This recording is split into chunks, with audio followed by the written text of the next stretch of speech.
start na yung photoshoot. Ayaw akong videoan ng BTS. Ayan, so start na yung after 30 minutes. So, doon na yung first session.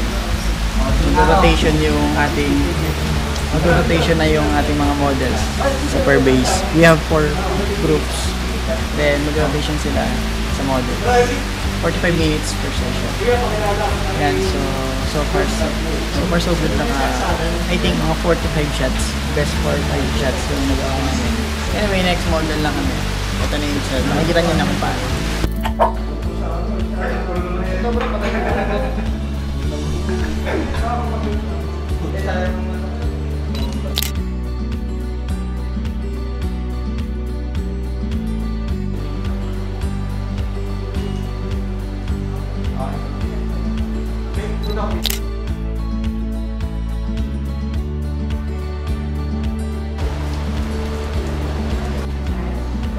Napangawat ko sa akin eh.